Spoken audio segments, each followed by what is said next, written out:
हाँ गुड्डी। अरे यार हम तोरे के फोन करे वाला रहनी है, एक्चुअली बहुत जरूरी बात करे के रहे।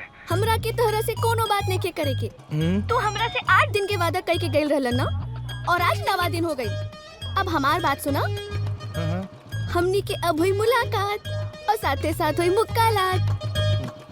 तो हमार बात ध्यान से सुना। अभी हम बानी प्रतापगढ़ स्टेशन पे। जल्दी से अपन फटफटी लेके आवा और हमरा के हिजा से लेके जावा। का मतलब का बात करता हूँ? बाय। Hello hello.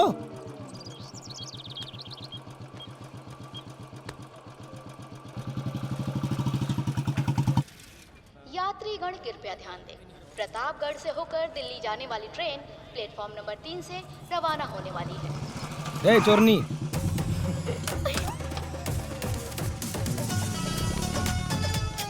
चलो।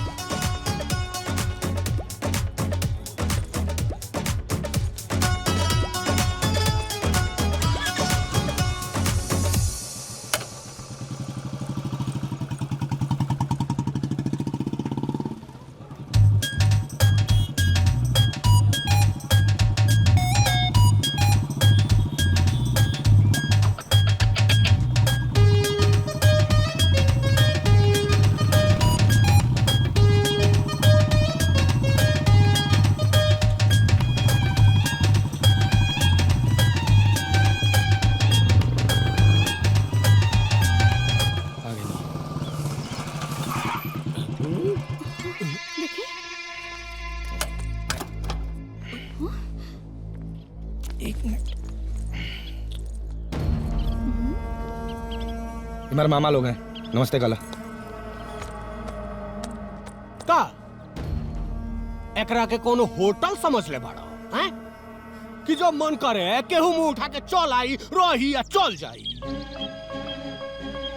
हाँ, इज्जतदार लोग के घर बा, बेइज्जता लोग एहिजा ना रह सकेले। निकल एहिजा से, निकल। निकल। चलिए ठीक है। मामी मामा प्यार करता नहीं इनका से, तनी आराम से। हाँ, हमने की सगाई हो चुकल बिया। हम एजा अपन माई बाबूजी से पूछ के आइल बानी। हाँ, और अगर ऐसा बात है तो हमके लागत है हिसाब लगा जाओ तो यहाँ हमारे माई का हिस्सा निकलिए जाए। राइट? हाँ, हिस्सा तो चल, सारे सबूतों को मद्देनजर रखते हुए कोर्ट इस नतीजे पे पहुंच चुकी है कि गुड्डू गुड्डी जो है यहीं रहेंगे। हो गया court dismiss. Thank you my lord. अभी ले अकेले रहल, अब एगो लड़की भी लेके आ गइल बा। जब दीदी कहिए देलिन कि वहाँ के प्रॉपर्टी से कोनो मतलब नहीं खे, तब भगावत काहे नहीं खे गुडुआ के? अरे दीदिया तो कह दलस कि प्रॉपर्टी से मतलब नहीं खे, लेकिन बात में जबान से पलट गई। तो दिमाग से सोच, दिमाग से। ई प्रॉपर्टी पे जितना लोग के ताला लागल बा, सब ताला के तोड़ के अपना ताला लगावे के बा। यही से तू अब चुपचाप खाली तमाशा देखा कि गुडुआ कितना उड़ता। देख लू, 2 मिनट में आ गई नहीं ना। अरे यार, का करे तारा? सब बंद करता नहीं ताकि केहू देख ना ले। अच्छा। अब वैसे ये बंद कमरा में हमने के केहू कैसे देखी? जब कहल जाला कि दीवार के कान होला त अखियों तो हो सकेला। हाँ? तारा के तो एको हाली फोन करे के भी याद न रहल। हम एजा खुद ना आती तो हमरा के भुला जाता। का भुला जाता? का ऐसे का देखा तारा? देखा था नहीं कि तार गुस्सा, तार विवाद खत्म हो तो हम कुछ रोमांस के अपील करती। थोड़ा दूर रह के बात करा, सेहत के लिए अच्छा हुई। कार की बात करी? दूर दूर कह रही, दूर।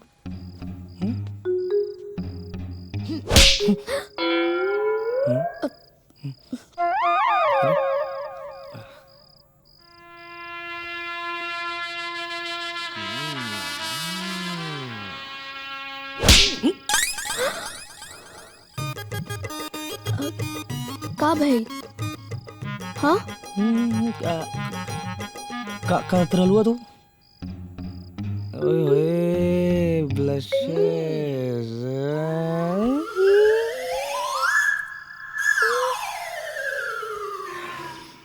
ओह क्यूट क्यूट रेड ब्लश।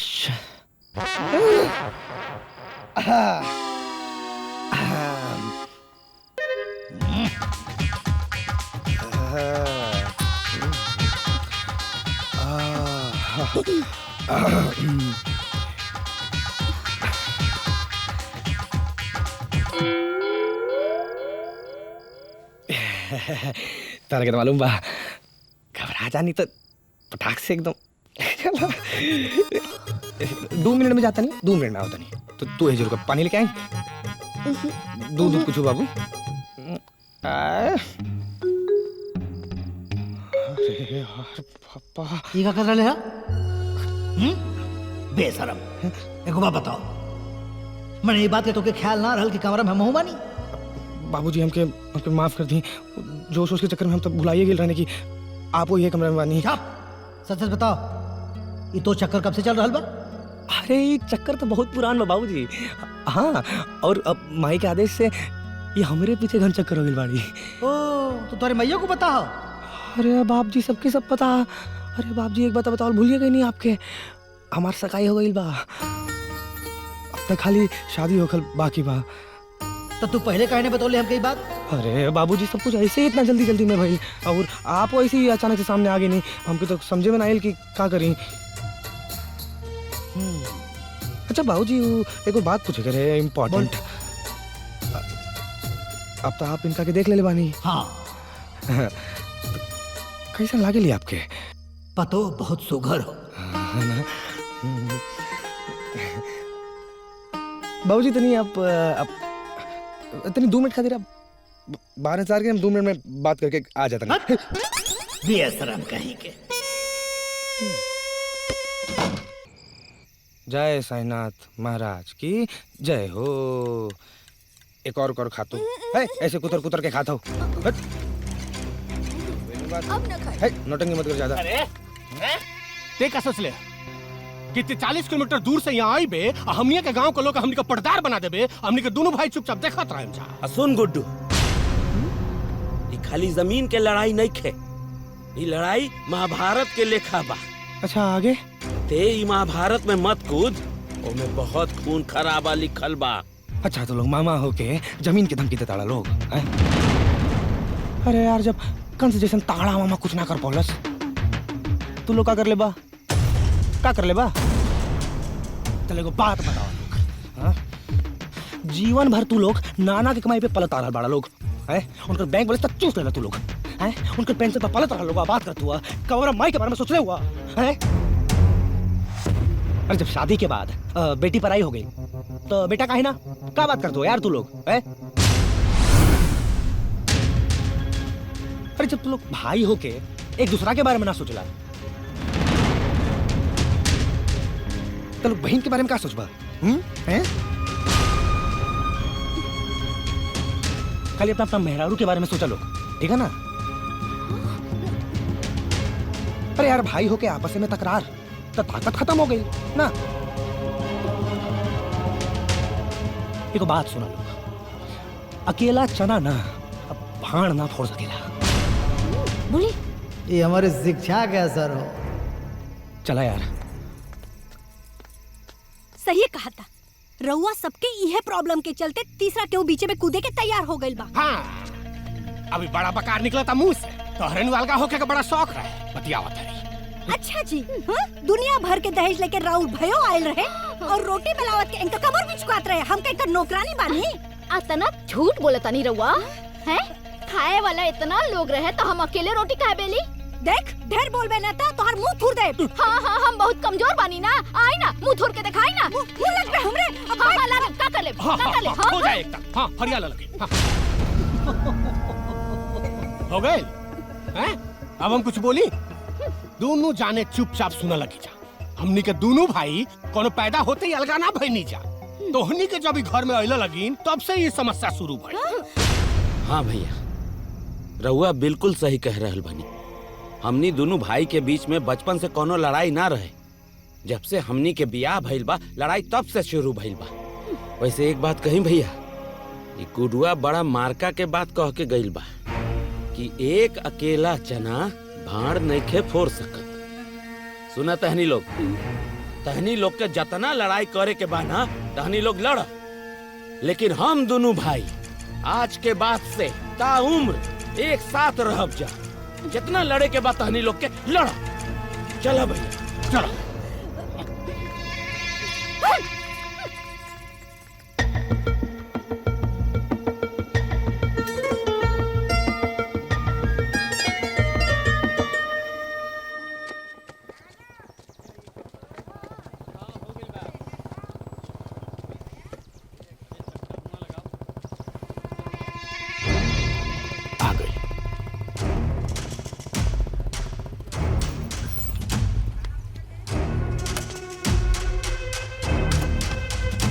प्रणाम। प्रणाम प्रणाम। ये हम का सुना तानी, राउर भगना अपना माई के हिस्सा के जमीन बेचे खातिर ग्राहक ढूंढ रहा बा। यही खातिर हमनी के तारा एजे बोलौले बनी जा। हमनी उ जमीन देवे के नइखे चाहत, और उ जमीन के उ और के हाथ में चल जाए ई हमनी से बर्दाश्त ना हुई।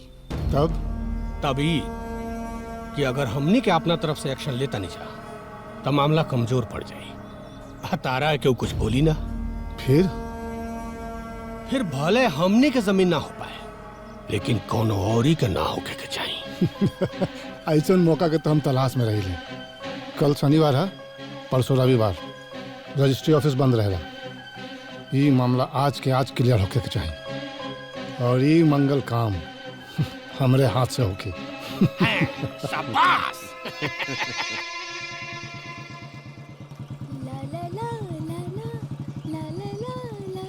ए गुड्डू का तुम्हारे मामा लोगन के गांव तो बड़ा नीमन लागता।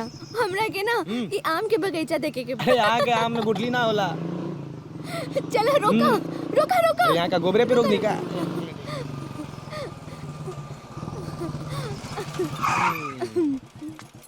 भाई पेड़ देखा था, पुष्टा ही नहीं है।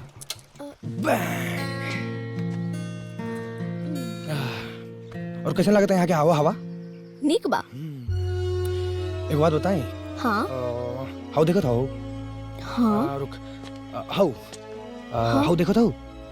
वहां से लेके पूरा पूरा बगीचा ही वहाँ झोपड़ा तलक, वही जाता लक, वही जाता लक। पूरा कुछ नहीं है हमार बाबूजी के।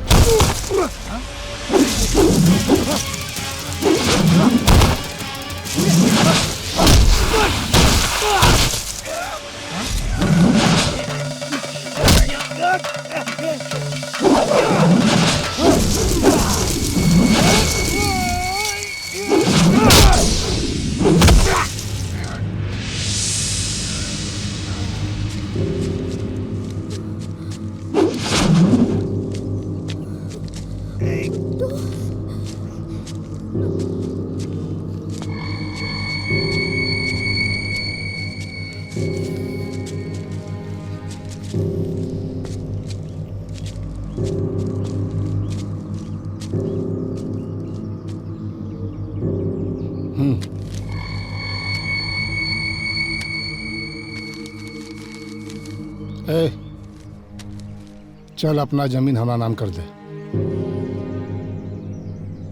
बाकी जो भी हिसाब किताब लेन देन होई बाद में देख ले जाए। ये जमीन का नई नवीली दुल्हन का है कि मुंह दिखाई अभी मुंह दिखाई बाद में है? रोकड़ा निकाला, रजिस्ट्री ऑफिस चल जाए ओकरा बाद में।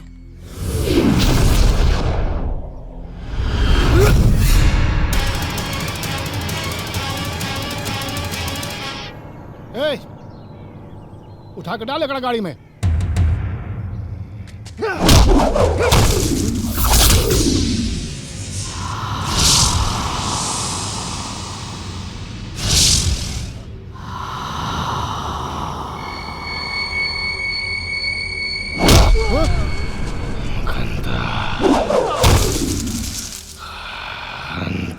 बनता जाए थे, तीन कौड़ियां पाई थे।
गुड्डू तू जादू भी जाने लगा? नाता तो ये सब कैसे करत रहला? अरे सब हम ना बाबूजी करत रहले हैं। बाबूजी? देखो झगड़ा बाड़े, जो आशीर्वाद ले जो। तू ठीक तो बाड़ा ना? अब हम पे तो ऐसे विश्वास ना करबो। एक मिनट बाबूजी, एक बार गुड्डी के दर्शन दे देना प्लीज। बाबूजी वो देख, डरा मत डरा मत, अरे डरा मत डरा मत, कुछ ना करिए, जो आशीर्वाद ले जो 5 जो।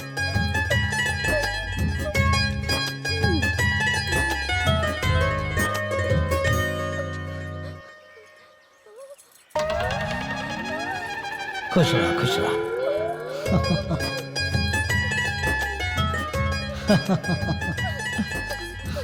अच्छा ठीक है, डराना डराना।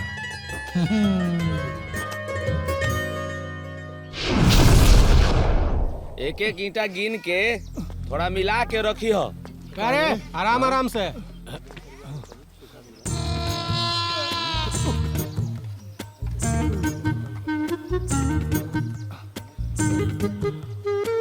तहनी के हमरा से कोनो दुश्मनी रहे का? का? हमरा खातिर कोनो सुपारी दे रहे का? का? तो काहे ना बताला सन कि ओकरा पास एगो पावर बा? पावर? अरे ओकरा लगे बहुत बड़ा पावर बा। हमनी के जान बच गई है बहुत बा।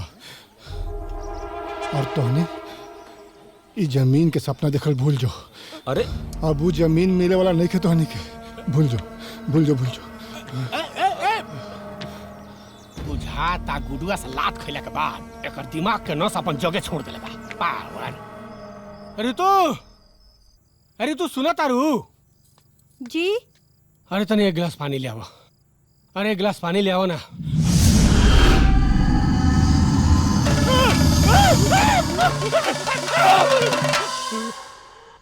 ए जी पानी ली।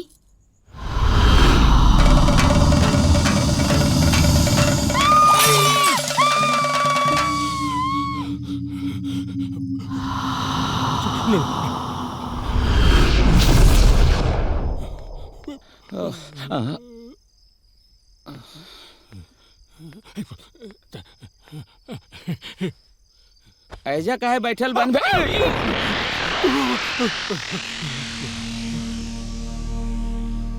हम तोरा भौजी से पानी मांगनी है और जैसे आइला सिया हम घूम के ओकरा के देखनी रोक रहा और चुराई रोकला सिया।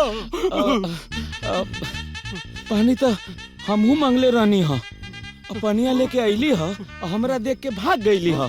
हमरा कुछ समझ में नहीं आई। अरे बाबू, हमरा बुझा तो ससुर जी हमार मेहरारू के जगह हमरा का चुरंग का आत्मा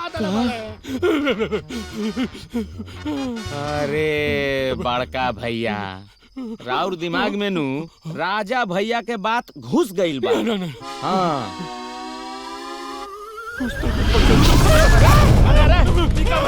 अरे बाप रे, अरे बाप रे बाप, भाई भाई भाई पकड़ कर रखिए, मत छोड़िए। अरे बाप, क्या होता हो भैया? अरे बाप रे बाप, ए भैया, ए भैया, पता बात केकरा पता बा भैया ये ऊपर कहां से आ गई नहीं हो भाई आप छोड़िए कहां चल गई? ए भैया बचाओ भैया बचा लो भैया अरे बाबा बचा लो ना कह रहे हो अरे आप कहां से बचा लियो भाई छोड़िए बाप छोड़िए रे भाई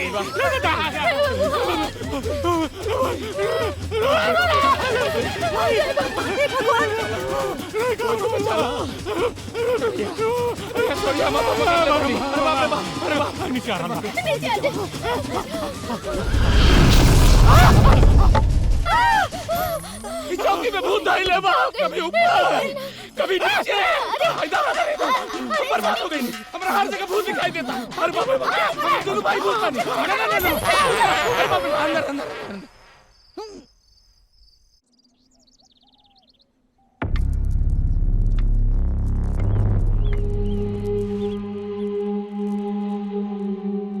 जय महाकाल।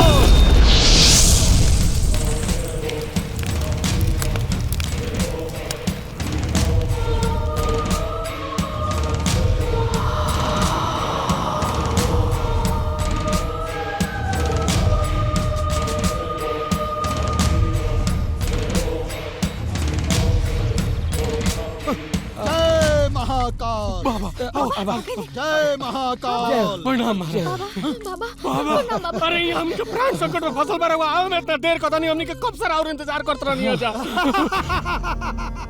बाबा हंसी मत बाबा पहले हमारी बात सुनी ई घर में कोनो ना 20 साल पहले जिस आत्मा को मैंने कैद किया था वो आत्मा आजाद हो गई है।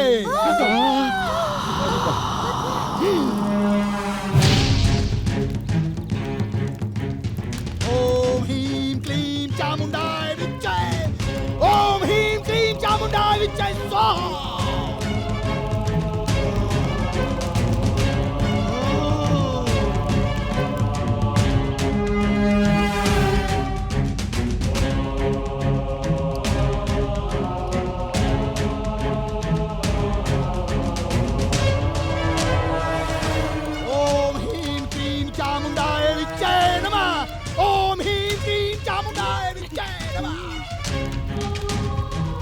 ओम जय महाकाल भैरवाय नमः।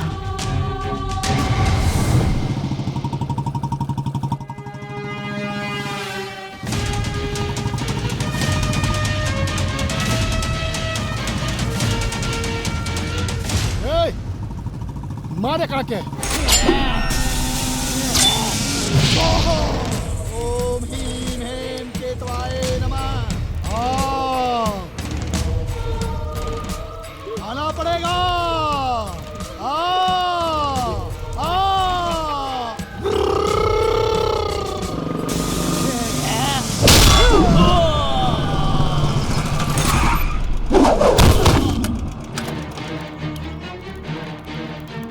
आवाहन है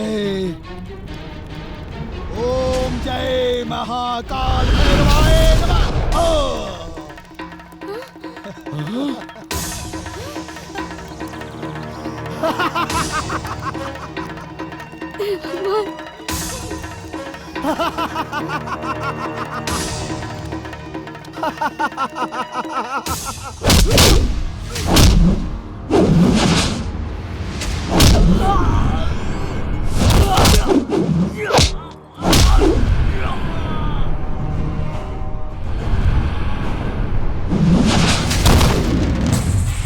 जय महाकाल।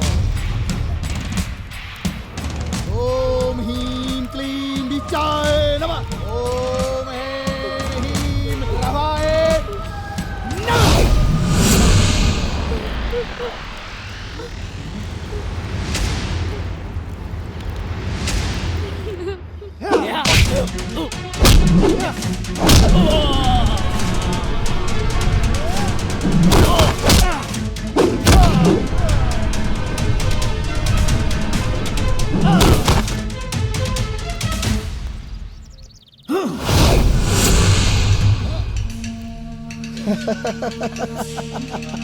अरे तू शक्तिहीन है मेरे सामने तेरा कुछ भी चलने वाला नहीं है।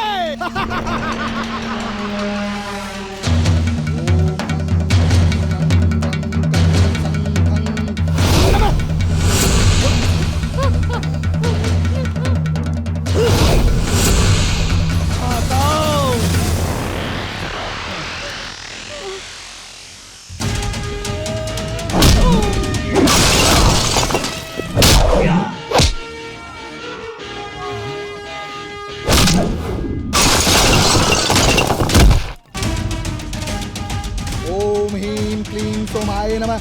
ओम ह्रीं ओम सूर्याय नमः। ओम ह्रीं श्री मंगलाय नमः। ओम ह्रीं श्री श्री बुद्धाय नमः। ओम ह्रीं क्लीं ओम बृहस्पताय नमः। ओम ह्रीं श्री शनिचराय नमः। ओम महाकाल भैरवाय नमः।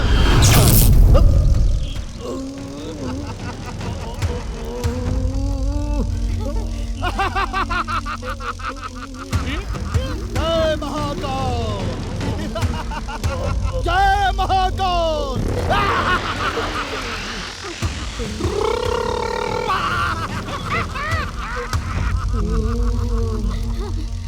बाबा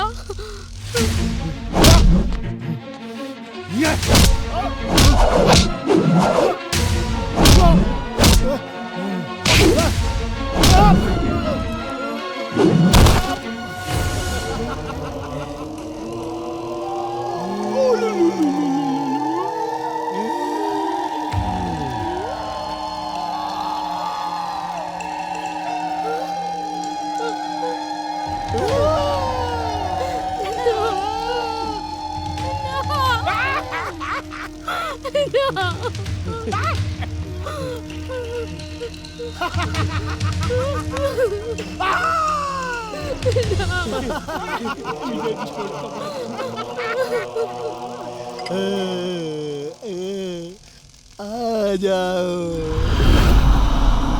अब मैं तुम्हें हमेशा के लिए कैद कर दूंगा।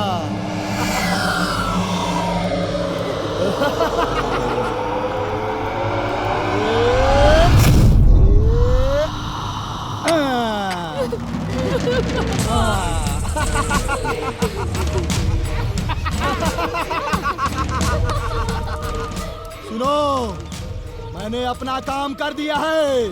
अब ये तुम लोगों का कुछ नहीं बिगाड़ सकता है।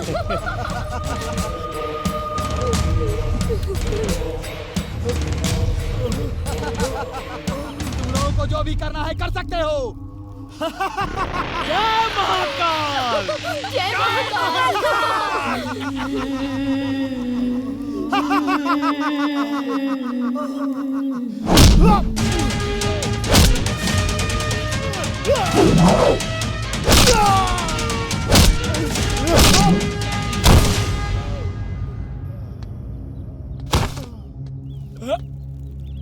दीदिया प्रणाम। अरे अब तो तोरा पता चलिए गई होई कि हमनी के दोनों भाई कितना बड़का कमीना है जा।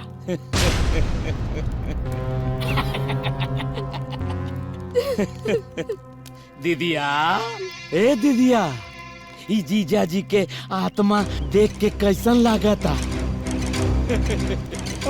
ओ छोटा वाला जीजा जी छटपटात बाड़े। अब कुछ ना होई। हमरा पर तो जोन बीतत बा उ हमार भोला बाबा जानत हुवन। अरे रे रे बाकी याद रखी तू लोग के ये पाप के सजा जरूर मिली, जरूर मिली। डर गई नहीं। हमने की सजा नहीं है। बेचारी बनहाइल बिया, ओकरा पति के मुंगा के गाड़ दनी जा, त शराबो न दी। हां हां दी, ते चालू। हां लेकिन दीदिया, एगो छोट सवाल बा। हमनी के सजा के दी रे? बताओ ना। हई तोर नन्ना मुन्ना प्यारा छोटा बाबू गुड्डू, आके हई बोतल में पानी बंद हमारे प्यारे दुलारे जीजा जी काहे भरम पल्ले बाड़ू? हे दीदिया, हमनी दोनों भाई बड़ा कमीना बानी जा। अब दोबारा गलती ना होई। अब तहनी दोनों के मार के यही जे जमीन में गाड़ल जाई। जहाँ जीजा जी का गढ़ ले बानी जा। चिंता मत कर। ओम भट स्वाहा। नमः शिवाय।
हंता बनता जाई थे, 3 कौड़ियां पाई थे,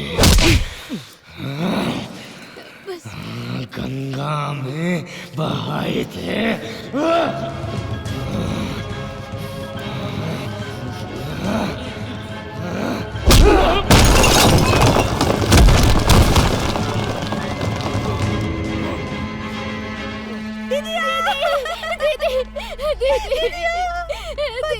दीदी रोक ली, हमने को माफ कर दी दीदी, हमने से बहुत बड़ा गलती हो गई दीदी। गुड्डू बाबू से कहीं ना कहीं छोड़ दे, कहीं ना। दीदी जान बख्श दीदी।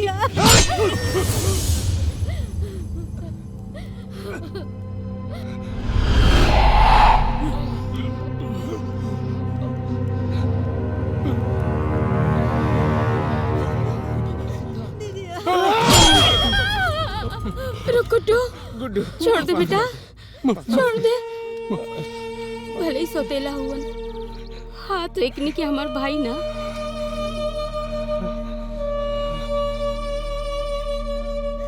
एकनी के जोन कैले बारन एकनी के सजा इनका करम दी। बाकी हम अपना सामने इनन के ये हाल ना देख सकीला। छोड़ दे बेटा। ना ना हमें ओके ना छोड़े। गुड्डू ये लोग हमसे हमारे बचपन छीन लेलस, हमसे हमारे पापा छीन लेलस। ये लोग गुनहगार हैं और इनका गुनाह के सजा हम इनका के देखे रहा। माफ कर दे लोगन के, दुश्मन के भी माफ कर देवे के चाहिए बेटा। मृत्यु शाश्वत सत्य है। एक न एक दिन तो वही कहो, जैसे इंसान के रोजी कोनो न कोनो बहाना से आवेला, वही तरह से इंसान की मृत्यु भी कोनो न कोनो बहाना से आवेला।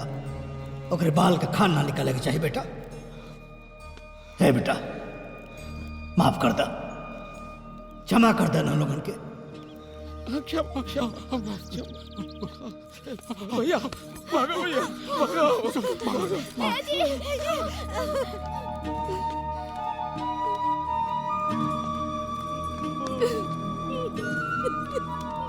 गुड्डू है बेटा, हमार मुक्ति तोरे हाथ से निकलो बेटा। अपन बेटा होके के धर्म पूरा करे बचो। सोचा बस जा।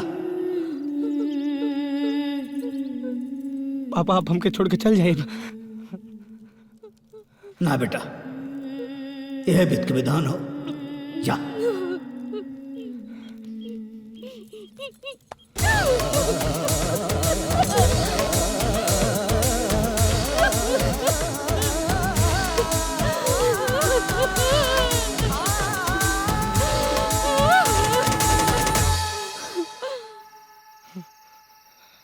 है बेटा, आगे बढ़ा।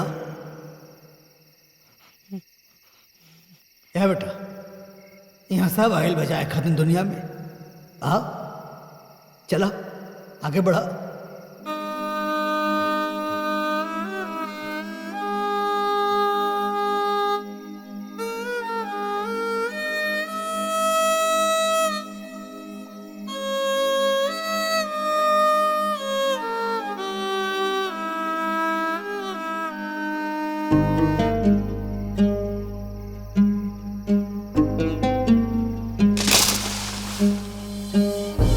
अंगूरी पकड़ के ये कर चलनी, जिनके बहिया में हंसनी खेलनी, कैसे तो हरे प्यार के तेज जब कैसे पापा तो के हमके सुनाई। घंटा बनता जाए थे, 3 कौड़िया पाई थे, गंगा में बहाई थे। गंगा माई बालू दे बलुइया दे भुजैन के, भुजैन दे इस घास, घसिया दे गैया के, गैया दे इस दूध, दूधवा दे पापा के, पापा खाए कटोरी में, कटोरी गैल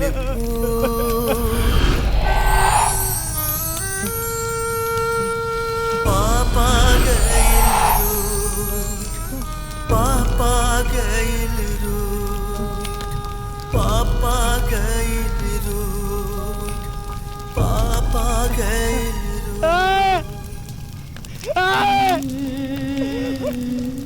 बाबा बाबा बाबा